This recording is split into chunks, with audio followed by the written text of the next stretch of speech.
一位63岁的母亲，辛苦半辈子和老伴白手起家，打拼出好几百万的新台币积蓄，夫妻恩爱40年，本以为能携手安享晚年，没想到老伴临终前一声不吭，把所有财产全数捐给了陌生人。儿子得知消息后，当天就变了脸，竟像对待垃圾一样，硬是把他赶出了家门。一夕之间，他失去爱人、财产和栖身之所，含辛茹苦养大的亲生儿子也无情翻脸。他心如死灰，觉得人生再无指望。可就在这最绝望时刻，他突然收到一条只有6个字的简讯。他看完后愣了一下，随即笑出声来，泪水止不住的流。万万没想到，他为什么笑？那6个字到底写了什么？面对亲情与金钱的撕裂，他又是如何绝处逢生，笑着翻盘？今天这支影片不讲煽情，只讲真实。我们一起来看看这位母亲的晚年抉择，在遭遇背叛与困境后，如何找回尊严与幸福。故事的最后，也请你一定看到最后，因为其中的教训与反思，值得每一位家庭成员深思。我叫陈彩云，今年63岁，我是土生土长的农村人，年轻时家境清贫，没读过多少书。23岁那年，我经人介绍认识了我老伴张国雄，他家境也不富裕，但人勤快可靠，对我一见如故。我们很快就结了婚，婚后一起吃苦耐劳，创业养家。刚结婚的头几年日子很苦，我和老伴在田里挥汗种菜，闲时还去工地搬过砖，每天起早贪黑，只为多存一点钱。尽管生活清苦，我们夫妻俩感情一直很好，互相扶持，从无怨言。村里人常说我们是恩爱模范，连吵架都少见。结婚第2年，我生下了儿子张建勋，初为人母的喜悦，至今回想起来都历历在目。那时家里条件差，孩子生病发烧，我和老伴整夜不睡，抱着他退烧。为了给他补营养，我省下自己碗里的蛋，总是先让给儿子吃。建勋从小聪明，我和老伴对他是百般疼爱，哪怕我们自己舍不得吃穿，也想方设法供他读书。后来我又生了一个女儿，叫张雅文。我们儿女双全，按理说是一家4口的幸福家庭。只是那年代重男轻女的观念根深蒂固，老伴对儿子的期望更高，难免对女儿关注少了些。女儿自小懂事早，学习不比哥哥差，但我们忙于生计，也没太多精力照顾她。好在雅文性格独立，初中毕业后就去外地念书，后来留在高雄工作结婚，和我们聚少离多。老伴在外跑生意，我在家照顾孩子和农田，我们一步步把日子撑起来。熬过艰难的青春岁月，日子渐渐好转。40岁那年，老伴拉着我开始做米食品生意，我们夫妻俩齐心协力，从路边摊做起，一点点攒下本钱。后来在镇上开了家杂货店，又兼营农产品批发。那些年几乎没休息日，披星戴月地干，但幸亏有老伴陪在身边，再苦我们也甘之如饴。功夫不负苦心人，靠着勤奋和诚实经营，我们终于攒下了一笔积蓄，在镇上盖了2层小楼，还有了几百万元存款。50多岁时，我们把店交给儿子打理，自己则半退休状态，准备颐养天年。我心想，我和老伴携手奋斗大半生，这些家业将来都是留给儿子的。女儿出嫁后有自己的小家庭，我就不多操心她的物质条件，平时给点补贴聊表心意。我们对儿子可说是倾尽所有，只盼他成家立业，传宗接代，也好让我们抱孙子。老伴为人热心，这些年也默默帮助了不少乡亲。谁家有困难，他常主动借钱接济，逢年过节还会拿出一些钱物捐给孤儿院和当地庙宇。我虽然心疼钱，但见他是行善积德，也就支持他。只是我万万没想到，老伴这颗慈善的心，最后会把我们的养老本都搭了进去。儿子30岁那年，在我们的张罗下结了婚。媳妇是镇上一家诊所护士，名叫刘玉芬。小两口婚后第3年生了一个女儿，也就是我们的孙女。老伴当时高兴极了，每天摇着婴儿哄来哄去，眼角的皱纹笑得像朵花。有了孙女，我和老伴仿佛看到了传承的希望，对这个小家庭更加上心。我们把店面和库存都交给儿子经营，并拿出大半积蓄，帮他在镇上买了一套新公寓，方便他们一家3口居住。那笔房款将近新台币200万元，几乎是掏空我们多年积蓄的一半。可我们毫无怨言，谁让那是我们最疼爱的儿子呢？只要他日子过得舒心，我和老伴住乡下老房子，简单点也无所谓。儿子搬进新房后，日子明显宽裕了，对我们却不如从前亲近。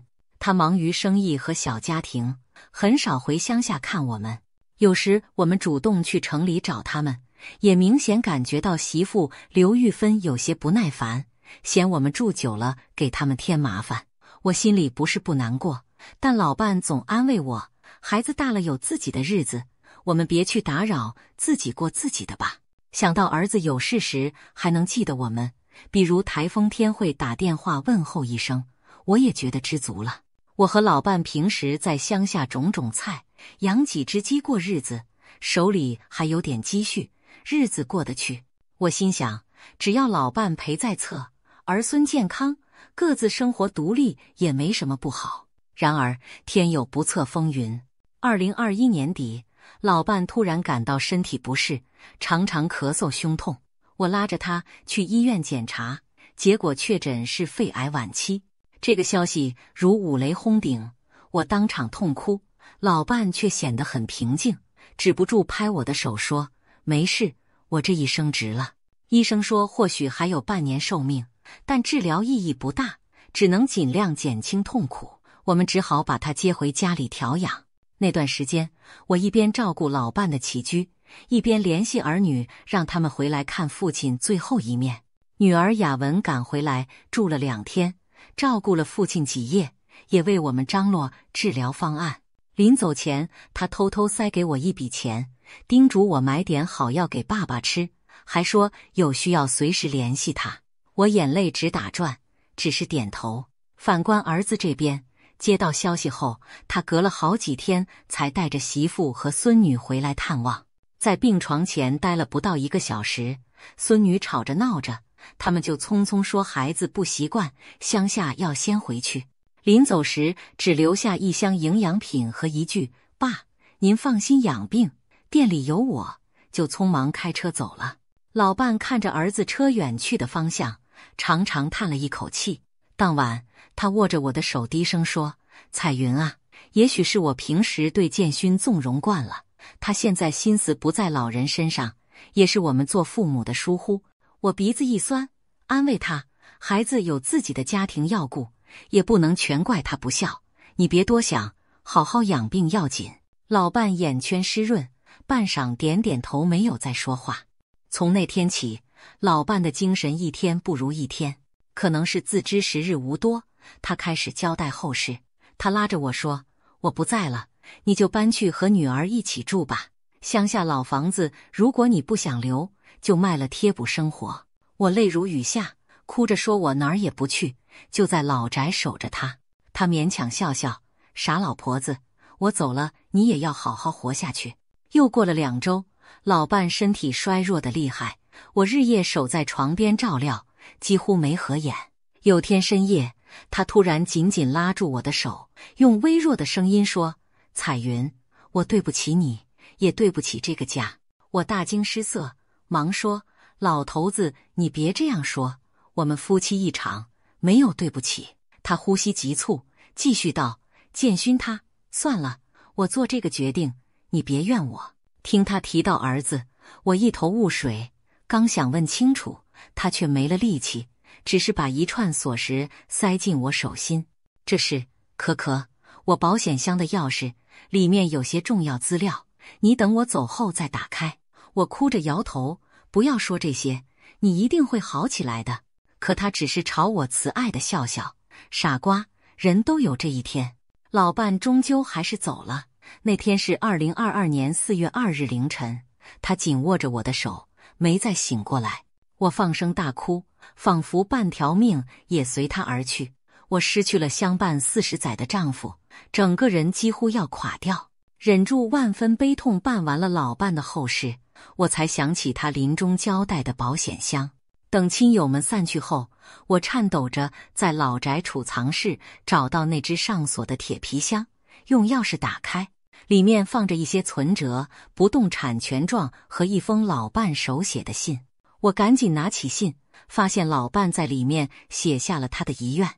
看到信的内容，我不禁倒抽一口冷气，双手发抖，差点站立不住。老伴在信中说，他已经立下遗嘱，将我们名下剩余的所有存款和财产全数捐给一家慈善基金会，用于资助贫困学生完成学业。而那封信其实是留给我的遗言，他恳求我原谅他的擅自行为，说自己深感亏欠，但这是他思索再三后的决定。他还嘱咐我不用担心生活，因为他有给自己买一份人寿保险，受益人写的是我，只要我拿着他的死亡证明去保险公司申请，应该能领到一笔保险金，足够我颐养天年。信的最后，他让我不要怪儿子，即便儿子有诸多不是，也是我们身为父母的责任，希望我和儿子好好生活下去。读完老伴的遗书，我整个人瘫坐在地，泪水早已哭干，此刻只觉得天旋地转，一片茫然。老伴竟瞒着我，把我们多年积蓄都捐了，那可是我们为晚年准备的养老钱，也是打算留给儿子的家底啊！我难以置信，又悲又气，胸口像压着大石头，透不过气。一想到老伴临终前哆哆嗦嗦对我说对不起，原来就是指这件事，他怎能擅自做这种决定，又怎忍心留下我一个人面对这残局？一时间，我对老伴除了思念，还平添了怨闷和委屈，更多的则是对未来的深深恐惧。处理完丧事不久，儿子张建勋就找上门来和我摊牌了。原来他早在父亲过世当天，就通过熟识的银行经理打听到我们账户里的余额为零，那些钱去哪儿了？他自然怀疑到了捐赠的事。果然，老伴立遗嘱捐赠财产给慈善的消息，很快在律师的联系下得到了证实。儿子气急败坏地质问我，爸是不是老糊涂了，竟把钱全捐了？这怎么可能？您是不是早就知道？我满腹心酸，流着泪说，你爸也是想做善事，我也是今天才知道，妈也没想到会这样啊！建勋一拍桌子，怒目圆瞪，善事他捐了多少您知道吗？咱们这么多年攒的钱全没了，这让我以后怎么过？他有没有想过我们？我叹息道，你爸说他给自己买了保险，妈能领一笔钱，你也不是没有店面和房子吗？生活还是过得下去的呀。谁知我话没说完，儿子突然冷笑一声，保险能有多少？够您自己花就不错了。这房子是我名字，店也是我在打理，现在您没钱了，还住我们这儿不合适吧？要不您去投靠妹妹？我瞪大眼，不可置信地望着自己的亲生儿子。建勋，你这是在赶我走？他别开视线，低声咕哝，我也没办法，爸把钱都捐了，我压力很大啊。再说雅文也是您的孩子，他总得尽份心。我浑身发冷，气得直发抖。我白养你30多年，教你念书娶妻生子，到头来就换来你一句走吧。儿子皱眉道，妈，我也不想这样，可我们真养不起闲人，您就当去女儿家享福，我这儿实在照顾不了您。那一刻我心寒透顶，只觉得眼前的年轻男人如此陌生可怕。他口中的闲人指的竟是含辛茹苦养他长大的亲妈。我再也听不下去，也不愿再多说。心如死灰的我静静回房，收拾了几件换洗的衣服，提着简单的行李走出了曾经属于我们一家的房门。站在门口，我最后看了儿子一眼，问，建勋，这是你的真心话吗？你将来真的不管我这个妈了？儿子侧过身，不敢直视我，闷声道，您别逼我，我也是没办法了。”见他如此决绝，我苦笑一声：“好，我走。”说完，头也不回地离开了那栋我们亲手为他买的房子。当我拖着疲惫的身体走在夜色中，不知不觉眼泪已流满面。短短几天内，我连遭丧夫丧家之痛，悲伤和凄凉交织，让我几乎喘不过气。半生的心血家产捐给了陌生人，视若珍宝的儿子将我赶出了家门。我仿佛被全世界抛弃，孤苦伶仃，不知归处。想到这里，我心如刀割，甚至一度站在马路边恍惚地想，要不就这么撞上一辆车算了，死了倒干净。可最终我没有那么做，我踉跄地在路边坐了下来，脑中乱成一团时，我忽然想起了远在高雄的女儿雅文。这世上仿佛就剩她还关心着我，可是要我张口去投靠她吗？当年她出嫁时，我和老伴并没有给太多陪嫁，甚至因重男轻女观念跟她心生隔阂。后来她在外地安家立业，也很少回来，平日偶有的几通电话，也是我匆匆问几句她就挂断，似乎有意保持距离。说实话，我一直觉得亏欠这个女儿，如今落魄到如此地步，我更拉不下脸去麻烦她了。万一她也嫌弃我这个穷苦老太婆，那我可真无路可走了。那一晚，我在镇上一座小公园的长椅上坐了一夜。夜深路重，四周偶尔传来几声野狗的吠叫，我抱紧衣服瑟缩成一团，浑身发冷，眼泪不知流了多少次，最后干脆麻木了。我呆呆望着夜空，喃喃自语：“张国雄啊，张国雄，你睁眼看看，我们舍命呵护的儿子，把我当什么了？这就是你要的结果吗？”不知是对失去老伴的埋怨，还是对命运的不甘，我哭着哭着睡了过去。第二天清晨，我是在一阵手机铃声中惊醒的，揉着酸涩的眼睛拿起手机一看，竟发现10几通未接来电，全是女儿雅文打来的。我心中一紧，赶忙回拨过去。电话刚接通，就传来雅文焦急的声音：“妈，您在哪？昨晚我打不通您电话，吓死我了。”我一时鼻头发酸，哽咽道：“雅文，妈在镇上的公园呢，怎么了？”雅文的声音听起来都快哭了：“您怎么跑公园去了？哥昨天打电话给我，说您离开他家，我就一直担心您。您现在还好吗？有没有受伤？”原来儿子赶走我之后，竟还有脸通知了妹妹。我苦笑，不知他是出于愧疚，还是想让女儿接手这个累赘。电话那头，女儿语气既难过又气愤：“妈，您别怕，我现在就开车来接您，等我2小时就到。”我急忙说：“傻孩子，你不用这么赶，妈没事的。”可雅文一口回绝：“不行，我现在只想赶紧见到您。”还没等我回答，电话那头已传来汽车发动的声音。我攥着手机，心里涌起久违的温暖，一时间百感交集。没过多久，我手机又响了一下，低头一看，是雅文发来的一条简讯：“妈，我接你回家。”简简单单6个字，仿佛一股暖流瞬间融化了我心头的冰霜。我再也忍不住失声痛哭，坐在公园长椅上泪如泉涌。这一次，我是喜极而泣。谁能想到，当我走投无路之时，最终伸出援手的，竟是过去最不被我们看重的女儿。我哭着笑着，喃喃自语：“万万没想到啊，我的女儿，谢谢你愿意管我这个妈。”那一刻，我只觉得无比惭愧，又无比庆幸。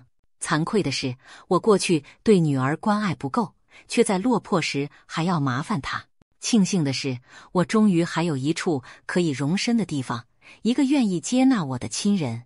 大约2小时后，女儿雅文风尘仆仆地赶到了小镇公园。一下车，她就红着眼圈冲上来抱住了我：“妈，对不起，我来晚了。”我拍拍她的背，强忍住眼泪笑道：“没有没有，妈，很好，有你来接我，我就放心了。”女儿仔细打量着我，又看看我身旁简陋的行李，眼泪终于夺眶而出。她哽咽着说：“妈，您怎么能一个人在这儿过夜？要不是哥告诉我，您是不是打算不联系我？我羞愧地低下头，妈怕给你添麻烦，你有自己家。唉。雅文一听更心疼了，拉着我的手说，我是您的女儿啊，哪有嫌弃妈麻烦的道理？您快跟我回家，以后我们一起住，再也不分开了。我的眼泪又止不住落下来，经历了儿子的绝情，再听到女儿这番真挚的话，真是字字扎心又字字暖心。我点点头，好，妈跟你走。就这样，我搬去了女儿位于高雄的家。女儿雅文和女婿秦志鹏结婚7年了，还没有孩子。两人租住在市区一个2房的小公寓里，地方不大，但干净整洁。为了让我住得舒服些，小秦很快把次卧整理出来给我住，还贴心地换上了新的床垫和窗帘。他笑着说，妈，家里地方小，委屈您了，不过我们一定把您照顾好。看着女儿女婿为我忙前忙后的样子，我不禁泪目。多年来，我这个做妈的从没真正在意过女儿是否过得好，反倒是她对我上心得很。想到这里，我更深刻地体会到老伴遗书中那句不要怪儿子。或许他早就看透了儿子的冷漠，也知道女儿的善良，才会叮嘱我要好好生活下去。在女儿家安顿下来后，他们夫妻俩待我比亲生父母还亲。雅文见我满头白发凌乱，特地请了假陪我去剪了一头清爽的短发，又带我买了几套合身的新衣。小秦每天变着花样做菜给我补身体，下班还常陪我散步聊天。我闲着没事就帮忙做点简单家务，买菜煲汤。本来满心阴霾的我，在他们无微不至的关怀下，渐渐露出了久违的笑容。搬来的第3个星期，女儿忽然问起老伴遗产的事，她小心翼翼地说，妈，爸爸说把钱捐出去了，您现在手头还宽裕吗？要不要紧？我心头一紧，有点不知怎么回答。坦白说，我并没有跟他细讲老伴捐财产和被儿子赶出的前因后果，怕他多想，我只是支支吾吾说先前老伴给自己买了保险，我打算去办理理赔。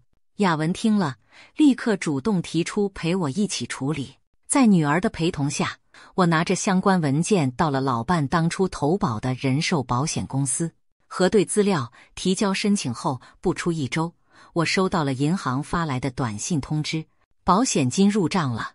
我赶忙跑到附近的提款机插卡查询，屏幕上一串数字让我激动得差点跌坐在地。新台币150万元，老伴当年竟买了这么高额的一份保险，难怪他说足够我养老。看着账户里丰厚的余额，我百感交集，对着屏幕热泪盈眶。原来老伴并非没有为我打算，他留给我的这笔保险金就是我的后半生依靠。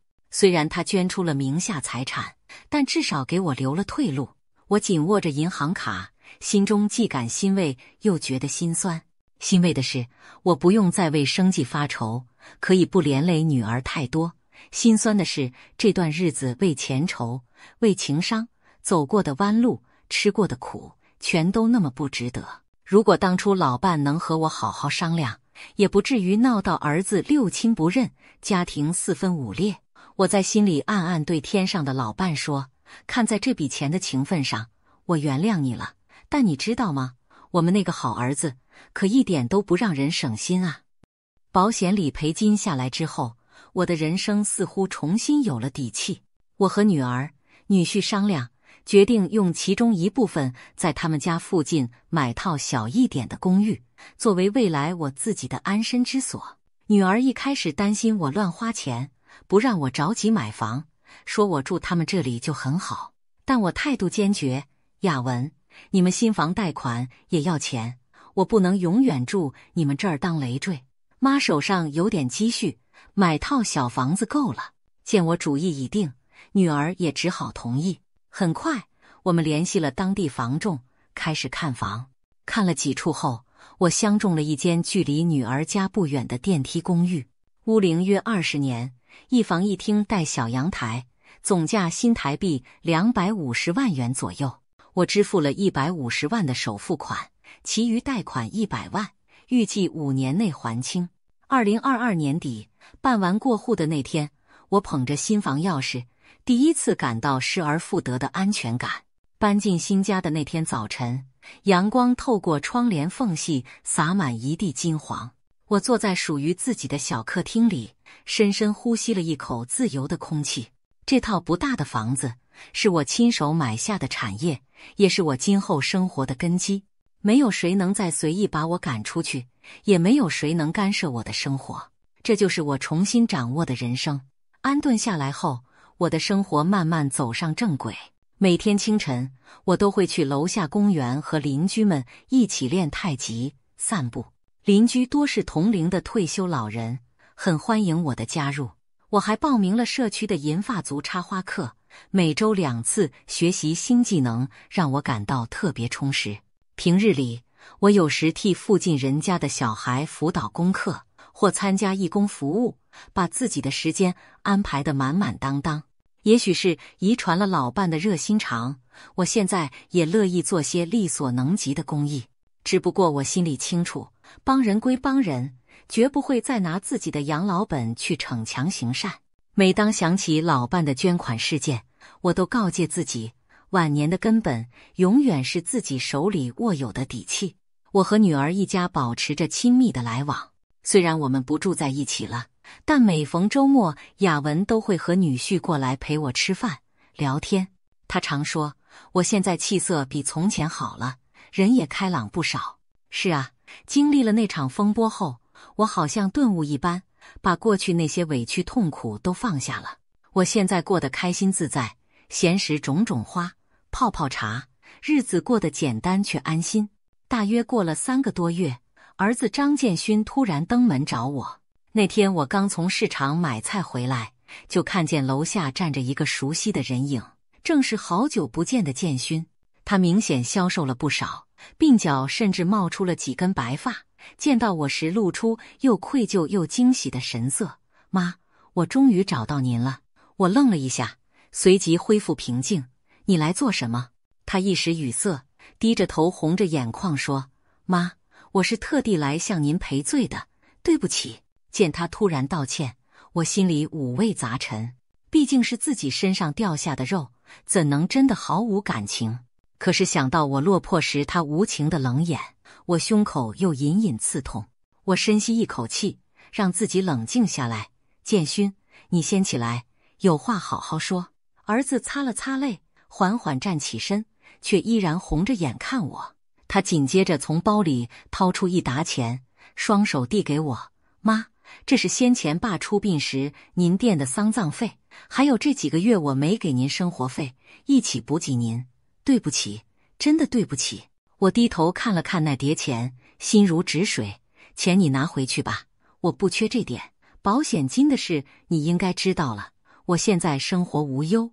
儿子听罢羞愧难当。是，我知道，当初爸办保险金下来后，玉芬也劝我来找您，但我怕您不见我，一直拖到现在才赶来。他声音颤抖着继续说，妈，其实那天赶您走之后，我就后悔了，可我拉不下脸，一拖再拖，直到有天我梦见爸冲我发火，说我是不孝子，我吓醒了，才下定决心一定要找到您。说着，他再次红了眼。您一直是这么慈爱的吗？我竟做出连畜生都不如的事。妈，求您原谅我，让我有机会可以孝顺您，将功赎罪。看着儿子痛哭流涕，我的眼角也湿润了。沉默半晌后，我缓缓开口，建勋，你知道吗？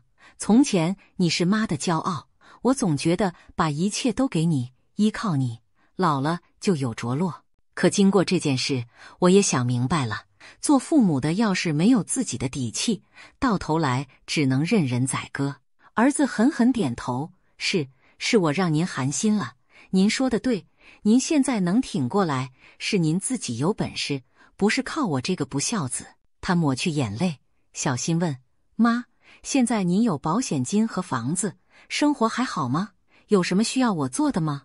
我淡淡一笑，妈现在过得挺好，一个人自在清静，有你妹妹常来看我，我不觉得孤单，你有这份心，我很欣慰。但照顾我，不是你们必须做的义务，而是你们内心愿不愿意去做。如果你有心，以后欢迎常来陪我吃顿饭，说说话。要是没空，妈也不会去打扰你。儿子连连保证，妈，我一定会常来看您。他顿了顿，满脸悔恨地说，这次的事也让我明白，父母在，家财在。爸虽然把钱捐了，可他留给我的教训比什么都重。我不求您能马上原谅我，但求您以后给我机会尽孝，我一定好好改过。我默默点头，你能这样想，妈很高兴。送走儿子时已是傍晚，夕阳余晖洒在我和他身上，仿佛为我们母子镀上一层温暖的光。临别前，儿子难为情地问我能否抱我一下，我勉强一笑，张开双臂轻轻给了他一个拥抱。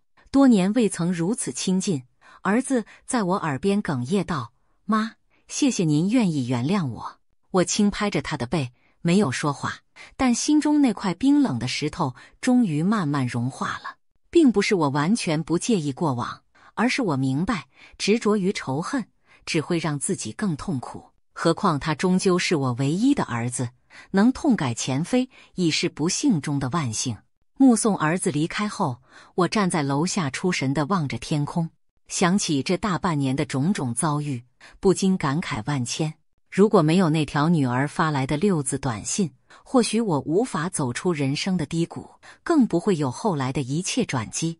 老伴的一爱，女儿的深情，还有我自己的清醒，最终让我转危为安，也让我们这个破碎的家有了重圆的希望。现在，我和儿女的关系渐渐恢复了平衡。儿子一家偶尔会带着孙女来高雄看我，孙女扑在我怀里喊阿莫的时候，我依然会热泪盈眶。女儿常对我说，妈，您现在总算想通了，知道为自己打算，这就对了。是啊，人老了，最不能做的就是糊涂。所谓留得青山在，不怕没柴烧，说的就是要为自己留后路。如果没有那笔保险金，如果不是女儿及时相救，也许我的晚景将凄凉收场。庆幸的是，上天给了我一次机会，让我能够不声不响地活成了让人另眼相看的样子。回顾整个事件，我作为一个母亲和妻子，有过迷茫，有过心寒，但最终找回了生活的主导权。我也想把自己的经历总结几点，分享给更多和我一样步入晚年的朋友们。1. 晚年财产要留在自己手里，不管是配偶还是子女，都不能一声不吭全交出去。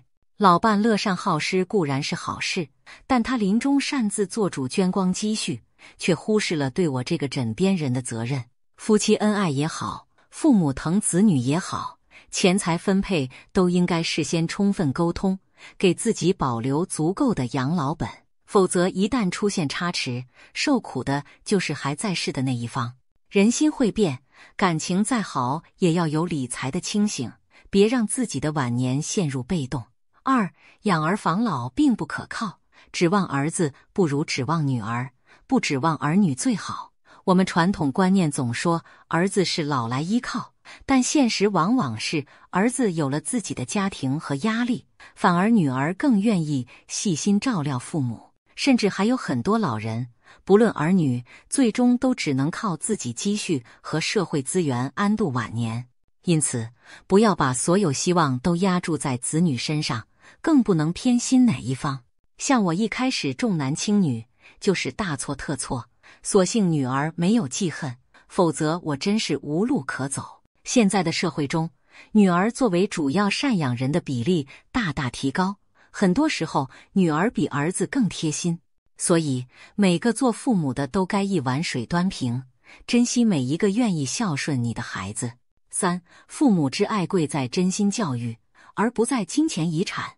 有些父母舍不得花钱，一心想给子女留家底，结果子女把这当成理所当然，甚至嫌弃父母成为负担。我和老伴辛苦攒钱给儿子买房做生意，却换来他觉得我们理所应当。当我们没钱时，他就觉得我们没用了。从这我明白一个道理，父母能给子女最大的财富，不是金钱，而是言传身教的品德与爱。如果一味用物质去满足孩子，反而助长他们的贪婪自私。我们应当在能力范围内给子女支持，但也要教会他们感恩和做人，否则留再多钱，也留不下真正的亲情。4. 老年人的尊严来自经济独立，更来自不惧失去任何人的决心。当我舍不得离开儿子家，把自己定位成他们的照料者时，其实就已经失去了独立的人格。后来我鼓起勇气维权，拿回属于自己的财产，又选择自己出资买房独居，这些都是在向世界表明，我一个人也过得好，不需要施舍。只有经济独立了，你在家庭中才能腰杆硬，人格上别人才能真正尊重你。很多老人舍不得花钱，只想着给儿孙积蓄，那等于掏空自己的底气，把尊严拱手相让。千万别犯这种错，手里有钱，心中不慌，你的晚年才能活得堂堂正正。5. 亲情经不起考验，但真心终会换来真心。这次风波让我看清了一些残酷的现实，不是所有儿女都懂得感恩，不是所有亲情都无坚不摧。金钱就像一面照妖镜，让藏在心中的贪念和冷漠无所遁形。我曾经很长一段时间怨恨儿子的无情，也对老伴的独断感到愤怒。